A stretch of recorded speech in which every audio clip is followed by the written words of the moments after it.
کیا نبی بھی عذاب میں مبتلا ہو سکتا ہے؟ اللہ اپنے نبی کو شرک سے کیوں منع کر رہا ہے؟ اگر نیکی کرنا ہو تو کس کے ساتھ کرے؟ آئیے ان سبھی سوالات کے جوابات جانتے ہیں آج کے ایپیسوڈ میں۔ بسم اللہ الرحمن الرحیم۔ ناظرین محترم، السلام علیکم ورحمۃ اللہ وبرکاتہ۔ سبیل قرآن کے سبسیڈی پروگرام میں ایک بار پھر آپ سبھی کا استقبال کرتے ہیں۔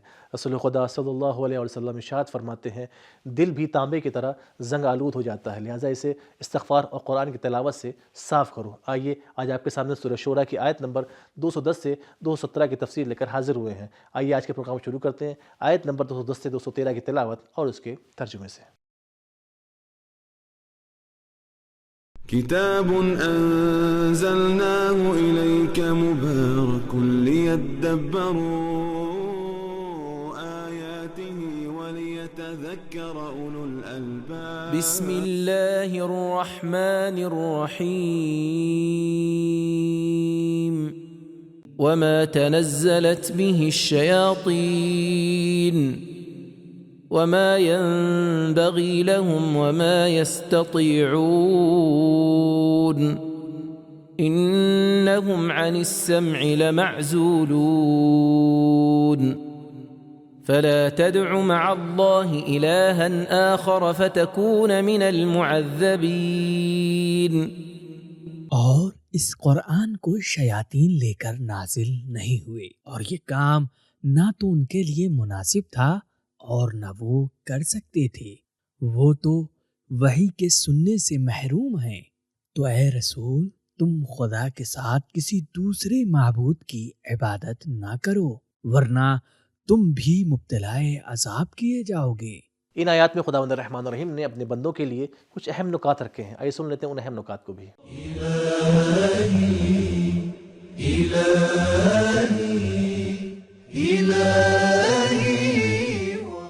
وحی کی دو قسمیں ہیں۔ الف، الہی وحی جو روح الامین کے ذریعے رسول اللہ صلی اللہ علیہ وآلہ وسلم پر نازل ہوتی ہے، اور اس طرح کی وحی جناتوں اور شیطانوں کے لیے مناسب نہیں ہوتی، اور نہ ہی وہ اسے حاصل کرنے اور بھیجنے کے لائق ہیں۔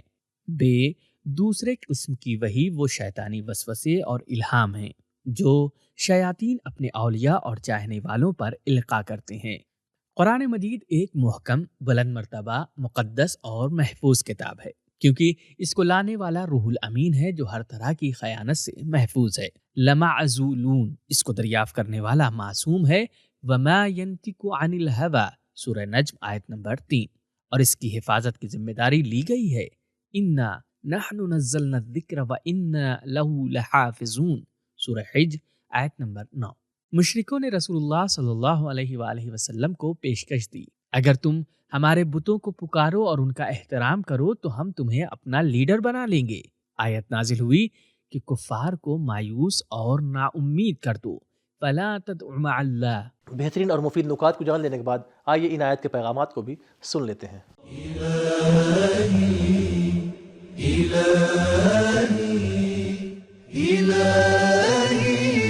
نمبر 1، تہمتوں کا پکا جواب دیا جائے۔ وما تنزلت، قرآن کی آیتوں کو شیطان کی طرف سے سمجھتے تھے۔ نمبر 2، وحی کی پاکیزگی، شیطانوں کی خباثت سے دور ہے۔ نمبر 3، جنات اور شیطانوں کی قدرت محدود ہوتی ہے۔ نمبر 4، مقدس مقدمات پر غیروں کا جانا منع ہے۔ نمبر 5، اگر قابلیت، پاکیزگی اور ظرفیت پائی جاتی ہو تو فرشتے بھی نازل ہوتے ہیں۔ نزل بہ الروح الامین علی قلبک، لیکن اگر آمادگی نہ پائی جاتی ہو تو آسمانوں کی طرف اڑان بھرنے کے بعد بھی خالی ہاتھ واپس لوٹنا پڑتا ہے۔ لمعزولون فاتبعہ شہاب، سورہ حجر آیت نمبر 18۔ نمبر 6، قرآن مجید کے نازل کرنے کا سب سے بڑا مقصد توحید ہے۔ نمبر 7، اللہ ہمیں سکھانے کے لیے اپنے نبی کو شرک سے منع کر رہا ہے، ورنہ پیغمبر تو ایک لمحے کے لیے بھی غیر خدا کی طرف نہیں گئے۔ نمبر 8، انبیاء کا معصوم ہونا ان کی آزادی اور اختیار کے خلاف نہیں ہے۔ پیغمبر معصوم ہیں لیکن غیر خدا کی طرف جا سکتے ہیں، اسی لیے ان کو منع کیا گیا ہے۔ نمبر 9، توحید کی دعوت دینے والے رہبروں کو چاہیے کہ وہ لوگ خود سب سے پہلے موحد ہوں۔ نمبر 10، اللہ کے علاوہ کوئی بھی شخص اور کوئی بھی چیز عبادت کے قابل نہیں ہے۔ نمبر 11، شرک پچھلی امتوں کے ہلاک ہونے کا سبب رہا ہے۔ فلا تدعو، فتکون من المعذبین، یعنی گزرے زمانے میں عذاب شدہ لوگوں میں سے ہو جاؤ گے۔ نمبر 12، اللہ کے علاوہ کسی اور چیز کی طرف جانے کا نتیجہ بے چارگی اور عذاب ہے۔ نمبر 13، اللہ کی آیتیں بڑی بڑی شخصیتوں کو بھی خبردار کرتی ہیں۔ تو ناظرین آئیے اب سنتے ہیں سورہ شورى کی آیت نمبر 214 سے 217 کی تلاوت اور اس کے ترجمے کو۔ وَأَنذِرْ عَشِيرَتَكَ الْأَقْرَبِينَ وَاخْفِضْ جَنَاحَكَ لِمَنِ اتَّبَعَكَ مِنَ الْمُؤْمِنِينَ فَإِنْ عَصَوْكَ فَقُلْ إِنِّي بَرِيءٌ مِّمَّا تَعْمَلُونَ وَتَوَكَّلْ عَلَى الْعَزِيزِ الرَّحِيمِ۔ اور اے رسول، تم اپنے قریبی رشتہ داروں کو عذاب خدا سے ڈراؤ، اور جو مومنین تمہارے پیرو ہو گئے ہیں ان کے سامنے اپنا بازو جھکاؤ، تواضع کرو۔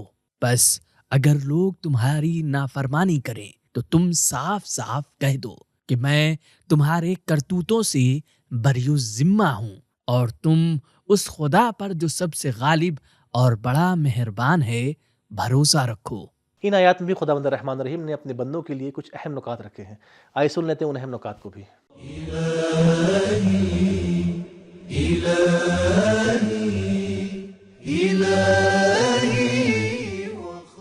آیت نمبر 214 کے نازل ہونے کے بعد پیغمبر اسلام صلی اللہ علیہ وآلہ وسلم نے اپنے رشتہ داروں اور خاندان والوں کو دعوت پہ بلایا، اور کھانا کھلانے کے بعد اپنی بات کا آغاز کیا اور سب کو شرک اور بت پرستی سے منع کیا۔ تفسیر مجمع البیان۔ عشیرہ رشتہ داروں کو کہا جاتا ہے، اور یہ لفظ شاید اس لیے استعمال ہوتا ہے کیونکہ رشتہ دار ایک دوسرے کے ساتھ رہتے ہیں۔ دوسروں کے ساتھ نیکی جیسے ایک دوسرے سے ملنا جلنا، انفاق کرنا، قرض دینا، رہنمائی کرنا، امر بالمعروف کرنے میں رشتہ دار مقدم ہوتے ہیں۔ قرآن مجید میں لوگوں کے بارے میں کہا گیا ہے پر کھولنا۔ ایک تو پیغمبر سے مومنین کے لیے وَخْفِضْ جَنَاحَكَ لِمَنِ اتَّبَعَكَ، اور دوسرے بیٹے سے والدین کے بارے میں۔ البتہ بیٹے سے جب کہا گیا ہے تو لفظ ذُل بھی ساتھ میں آیا ہے۔ وَأَنذِرْ عَشِيرَتَكَ کی آیت کی مخاطب عورتیں بھی تھیں۔ عشیرتک مرد اور عورت دونوں کو شامل ہوتا ہے، اور تفسیر المیزان میں طبرانی سے نقل ہوا ہے کہ رسول اللہ صلی اللہ علیہ وآلہ وسلم نے عورتوں کو بھی دعوت دی تھی۔ اہم اور مفید نکات کو جان لینے کے بعد آئیے ان آیات کے پیغامات کو بھی جان لیتے ہیں۔